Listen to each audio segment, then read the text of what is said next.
Hey everyone. How are you today? Yeah. Thank you so much for joining this first talk, and hope you're enjoying TuringFest so far. So, I want to start by saying that data talks are very often dry, boring, and sometimes lifeless at the conferences. Probably you noticed that, not always, but sometimes this is the case. And just want to tell you that my presentation today is just going to be different, yeah? We'll look at what I think is the most exciting part of a data value chain. This part is called the last mile of analytics, which we'll learn more in a few seconds what this means and what this can do for your company, for your organization. So we'll talk a lot about culture and data cultures in your company, and of course we'll look at some exciting data visualizations we'll explore together with you, yeah? And most importantly, I hope we can make this session as practical as possible, so we can take some of the takeaways and start applying them to your company to drive organizational change, and most importantly, to impact more people to taking actions of data in your company. But first of all, I needed a title to catch your attention, right? And just to tell you that my talk is different, and we will talk about something else. And every title I was coming up with was somehow boring. It was something like, oh, the last mile of analytics, or the newest trend in data, how to drive change. Don't sound as exciting as I hope my presentation is. And then I found this tweet from Gwen, and I felt like, oh, this tweet is genius, and it does three things extremely well for me. One, it perfectly describes my presentation. Two, it's funny. And three, it has the social proof with almost 20,000 likes. So if so many people like this, I just thought like you like it as well. So it's the story of the title in this case. So again, thank you so much for coming to my talk, and let's just dive into the presentation. And first we'll look back at the 19th century Hungarian doctor who is named Ignaz Semmelweis. Has anyone heard of Ignaz Semmelweis before? Amazing, you did. So in 1846, he was appointed as assistant at Vienna Hospital. And this hospital in Vienna had two maternity clinics. One clinic was run by the doctors, and the second clinic was run by the midwives, yeah? And in that time, mothers were dying quite a lot by a very mysterious illness, which was called the childbed fever. And no one knew what's causing this illness. Like, why are these mothers dying all the time? And people had so many theories about this. But when Ignaz started his work, what he noticed is that in the first clinic where he worked, run by the doctors, they had significantly more deaths than in the second clinic, yeah? In the first clinic, the number of deaths was around like 9%, like was above 10% in this case, around 12%. On average, for 9% of mothers were dying. And in the second clinic run by midwives, the number was just around 3%. And so Ignaz was very confused by these numbers, and he took on a quest to find out why. And back then, they had many theories around what's causing this, yeah? And one of the theories was that the hospitals were overcrowded. Another theory was that it has to do something with ventilation, basically, yeah? And many, many other reasons. But in one of the days, one of his best friends, who was the doctor at this hospital, was accidentally poked by a scalpel while performing an autopsy, yeah? And this friend, he died shortly after that. So when Ignaz inspected the body of this person, what he discovered is that he found exactly the same symptoms in his friend who died as in the mothers who were dying in the hospital, yeah? And what he also found is that doctors were often attending the maternity clinic just after they were at the autopsies, without washing their hands or without doing anything like that. And bear in mind, all of this was before people knew about antiseptics or people knew about germs theory or anything like that. So people had no idea what's going on in there. And this is when he had his aha moment. And because they had the 18 months of data, we were able to plot this data on the screen. And 2 months after the death of his friend, he introduced a new policy of washing hands at the hospital. And what they noticed is a significant drop in the data, in the deaths of mothers in that hospital. And when the stricter policy was applied, almost 1 year later, they even had months with 0 deaths. And this was unheard of in Europe at that time, because mothers were still dying of a childbed fever. But he couldn't scientifically prove why this is happening, yeah? And he had a big pushback from the medical community, who was very skeptical about his findings, and they had other 30 or 40 reasons why this is happening. So what happened then? He was dismissed from the hospital just in 1949. And of course, let's look why this happened, which is very fascinating in my point of view. While we can't judge the past by today's standards or present standards, I think there are some mistakes that Ignaz made back then. And one is called the curse of knowledge.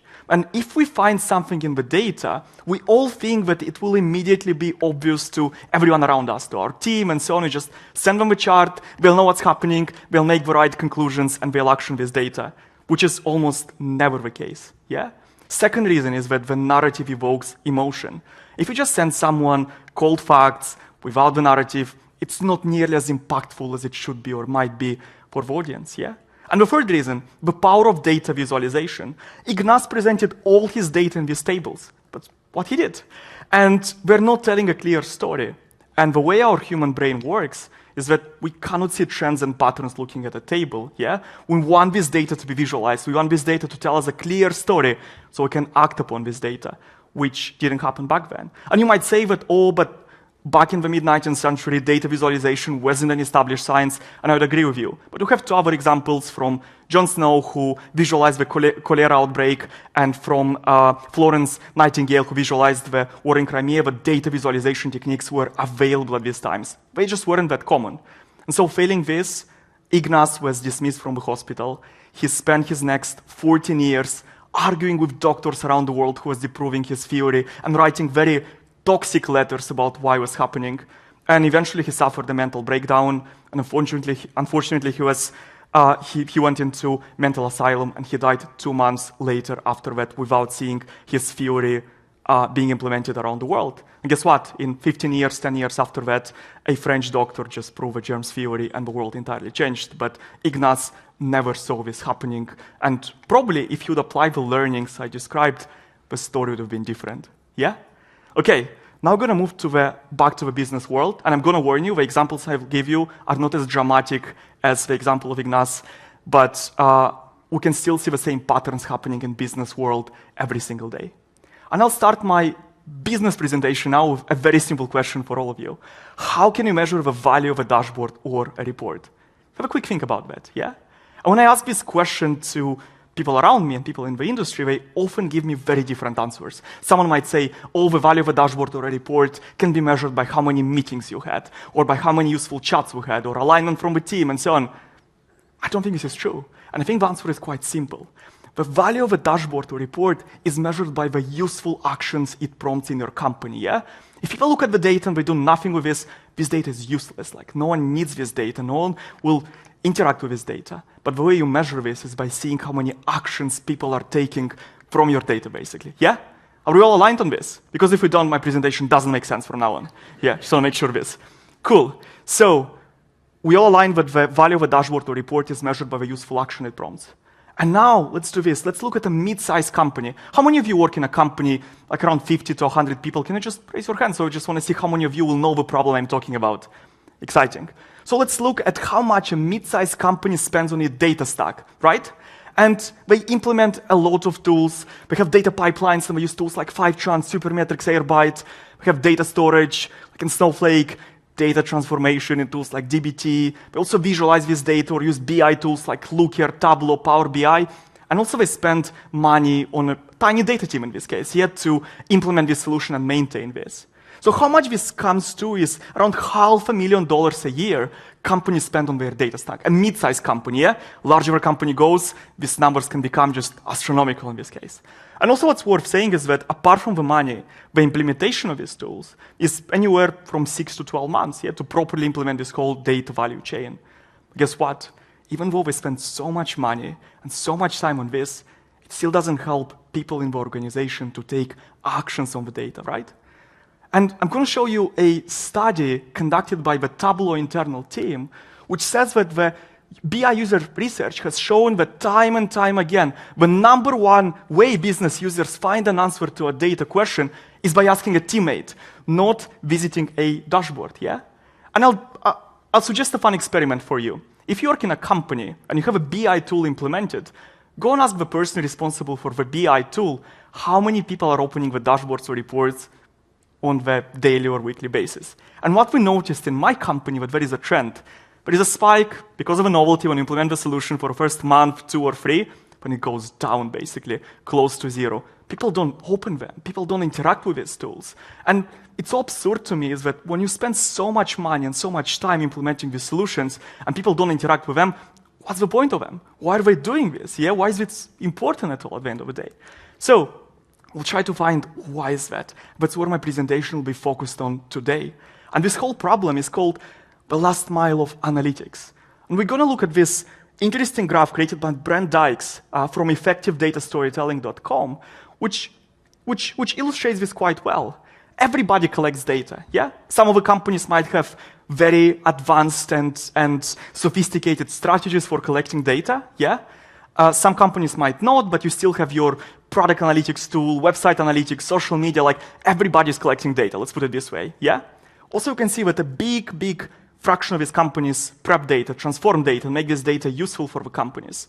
And also a big proportion of these people actually visualize this data, yeah? But we can also now see this big disconnect between the great analytical output that you get in your BI tools and then people taking actions on data. Just imagine this, 100% of people who are collecting data, just 5% of them are taking actions on the data, which I think is a massive problem, yeah? Data has one goal, to prompt actions in your company, but it does just for 5% of the people, despite spending so much money and so much time implementing these solutions, basically, yeah? So this is called the last mile of analytics, the last mile problem that we'll talk about today, yeah? And so, in this presentation, I'll help you get started with the last mile. And don't get me wrong, like last mile, it's a very big thing which involves the organizational change from the cultural point of view and so on. It's not enough that the CEO stands at the all-hands meeting every Monday, Tuesday, or Wednesday and tells the company that like, oh, we're data-driven, or oh, we make data-driven decisions. But it's not enough. The companies should make a conscious decision in bridging this gap called the last mile, yeah? And so, why should listen to me? I'm the founder and CEO of a company called Graphy, and I started this company in Edinburgh. It's one of my favorite cities in the world. I live here for 5 years, and my company was in the space for 5 years now, and we're trying to crack different problems from the data space. We started with a more generalized BI tool, but as you can see on this chart, it wasn't taking off quite well.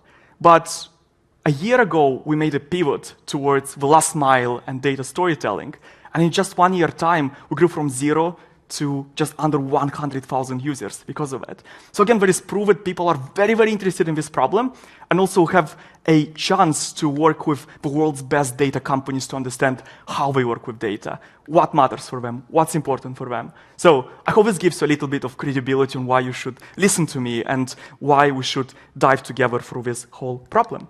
So first of all, to bridging the last mile, we'll look at data storytelling. And data storytelling will help you close the last mile. It's one of the techniques which will help you close the last mile. As last mile, it's something much bigger than that, yeah? And it will help your team to make the connection between the output from your data tools, yeah? And help them take actions on the data that you already have. So people also say data storytelling with many different things. People say data storytelling are dashboards, reports, animated charts, presentations, so many other things. But it's so much more than this. And data storytelling is the structured approach for communicating insights from your data clearly. And it consists of 3 key elements, yeah? So it's about data, so it's about the visual, and so it's about the narrative, basically, in this case. Let's break down each of them. Data, it's something all of you have, something all of you collect. Visuals, it's all about visualizing this data in the right way. And the narrative is the insight you want to communicate on your data, which we'll see just in a few seconds. So, data storytelling is a 2-step process, and I'll show you how you can develop this data storytelling.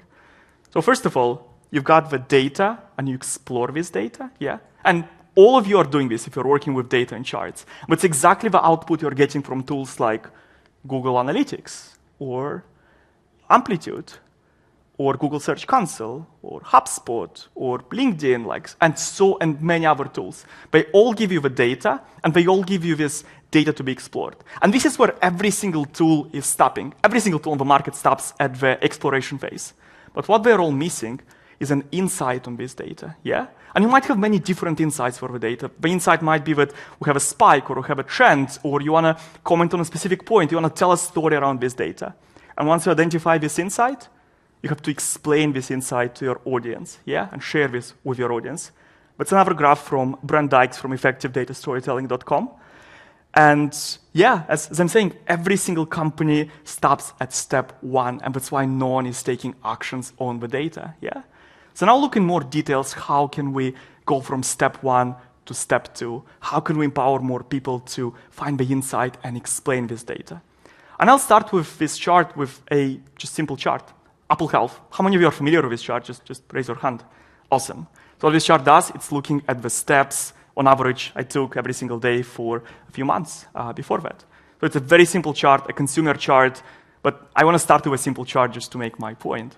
So what would happen is, this chart is good for you to explore the data and find out insights from this data. But if you take the same chart, and let's say just for this argument, you share this chart with your team, everybody will arrive to their own conclusions and their own insights about the data, yeah?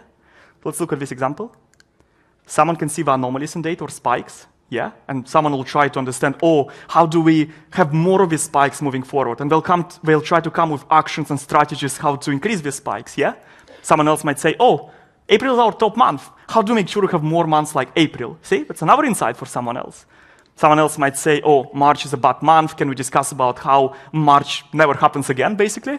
Someone just say like, oh, I don't care about anomalies. I just want to look at the trend and make sure we're increasing the trend. And someone else might say, oh, we just care about seasonality, so can we make some projections based on that? So my whole point about this is that it's a very, very simple consumer graph you can see, but even this chart can have 10 insights or more. So you can see how people might be confused if you share this chart with them, yeah? And this is a simple chart. Now imagine you're being sent this, or this, or another dashboard, and another dashboard. And what will happen? There are hundreds of insights that people might see in this data. And you'll see this behavior that, yeah, they'll be excited about data, they'll try to explore what's going on, they'll see it leads to nothing, and no one is going to open them. No one is going to interact with them. No one is going to take actions based on this data, because it's not designed for that, yeah? All these charts are designed for the data to be explored, not explained. And so now I'll show you another example. The same chart from the Apple Health with steps over time. Let me show you this chart as a story now. Yeah? The same chart, the same data, but it has a clear insight on this chart. So the insight here is that, hey, don't care about the spikes. Don't care about the top months, best months. All we care about is averages. Yeah? That's the insight on this chart. But I have a clear title of a conclusion. And the conclusion says, on average, you took more steps over the past 7 weeks.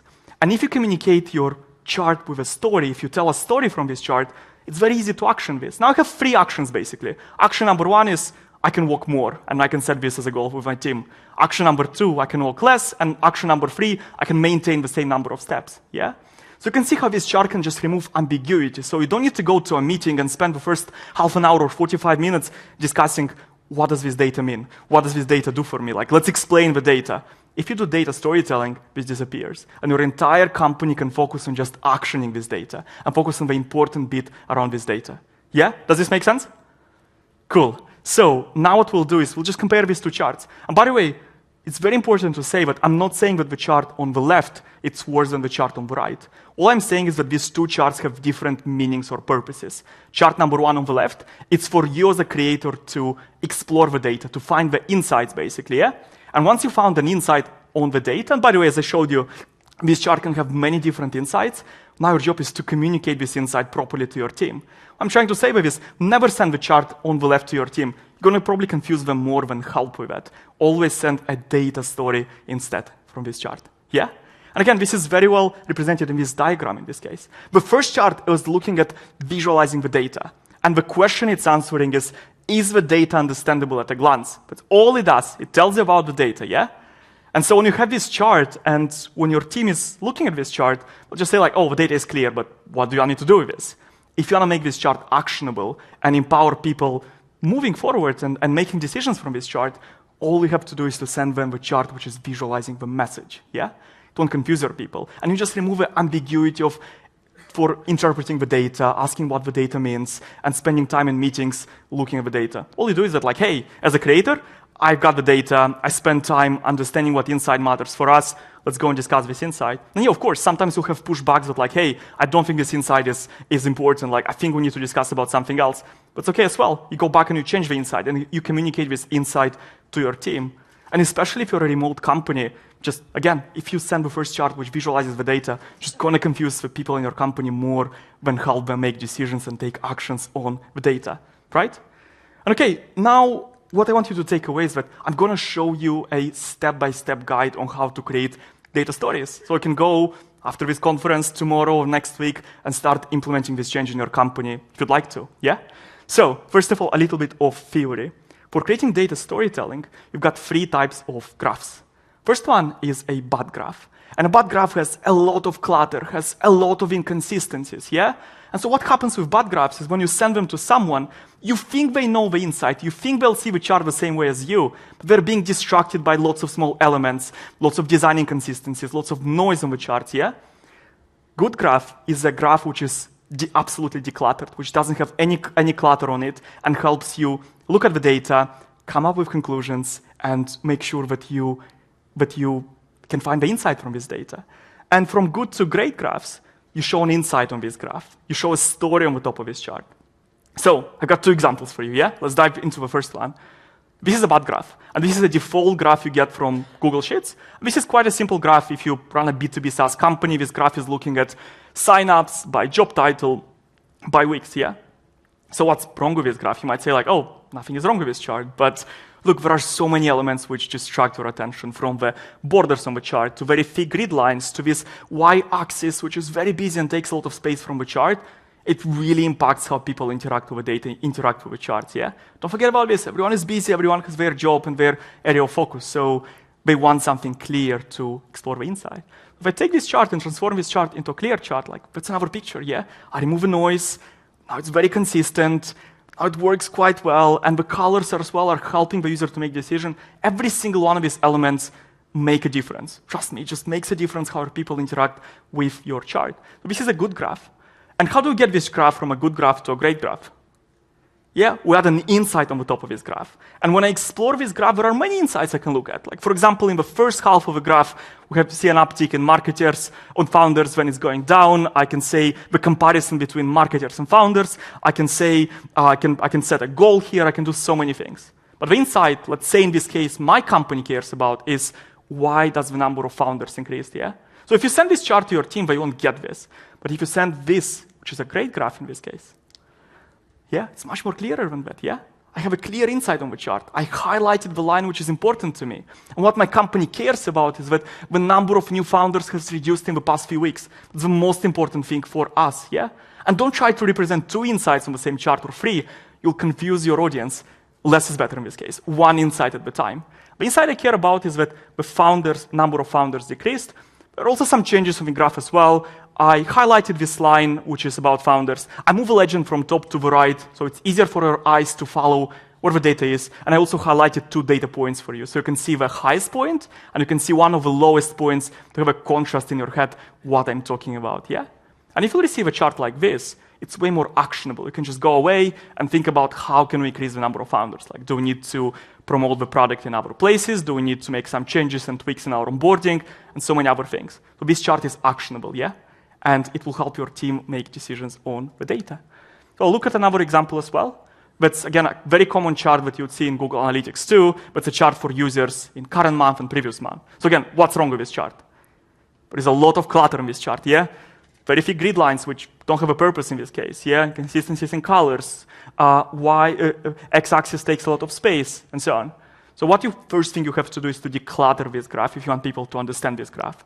So from a bad graph, we'll get to a good graph as well. It's very clean, it's very clear, so it empowers your team to look at the data and not be distracted by many other unnecessary elements on this graph. This is a good graph. And the conclusion, like, what's a great graph? What's this graph missing? An insight, correct? Yeah, you need to find an insight and always communicate an insight on a graph. Without this insight, this graph doesn't make a lot of sense. And the insight on this graph, what I care about is the goal we set as a company. We had an OKR or a KPI or whatever this might be, and the goal we set was to hit 2,600 users. I can just say, we reached our goal of 2,600 users, and it's very, very clear on the graph.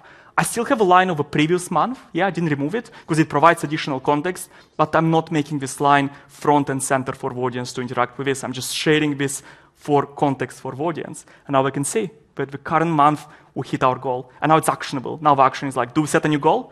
Do we increase this goal? Or do we move away to another goal and look at something else, basically? So you can see you suddenly make this chart actionable for your team.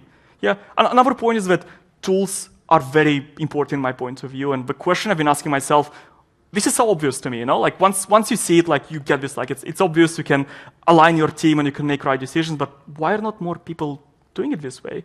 And one thing I found out is the tooling itself. Like there are many tools you can use for data storytelling, like your BI tools, Tableau or Power BI, and Excel is good for consultants. You use Excel and Google Sheets, but all these tools are kind of low level in this case. What does low level means is that you have to set all these elements yourself, and you need to just learn so much theory knowing how to do this, and to be aware about these insights, and to be aware about what a good graph is and what a bad graph is, and how you can make it great. And my company Graphy just does this basically. We set these defaults for you. So you never have the bad graph. You always have either a good graph, or if you found an insight, you have a great graph in this case. And we also power this with AI, and we give you suggestions of insights you might extract from a chart to help you get started with data storytelling. So we teach users to do that. And another slide, if you're excited about this topic and you think that's something that you'd like to implement in your company, I'd love to recommend a few books you should read, which helped me get started with this topic. These 3 books are one of my favorites, and they're amazing for getting started. The first book is Storytelling with Data by Nicole Knaflick. This book it's quite good at explaining how to go from bad graph to a great graph. And Cole has a new terminology called stellar graphs, which is one level beyond that, which is exciting, which blends multiple data sets into one, and basically how you can transform 2 graphs into one, which is awesome. Another great book is Data Storytelling by Brent Dykes, and I use some of his diagrams from this book in my presentation as well. And Brent is just amazing at telling stories about data storytelling, yeah? And he talks a lot about cultures in our company and how to get buy-in on data storytelling. And last but not least, it's a book by Scott Berinato called Good Charts. I'll argue that Scott actually speaks about great graphs or great charts. He just calls them good charts in this case. But it's a very good guide in helping you create great graphs with an insight on the chart, yeah? Cool, so just on time, conclusion, and we are done in this case.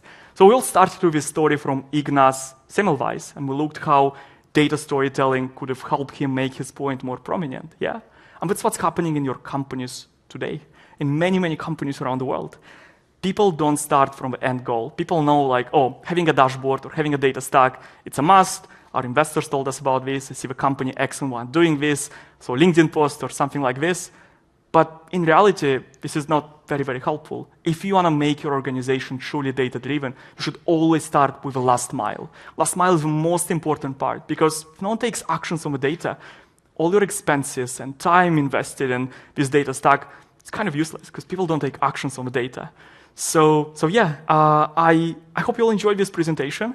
And yeah, data storytelling can help you bridge this gap between the great analytical output you're getting and people taking actions. Thank you so much, and I hope you enjoyed this presentation.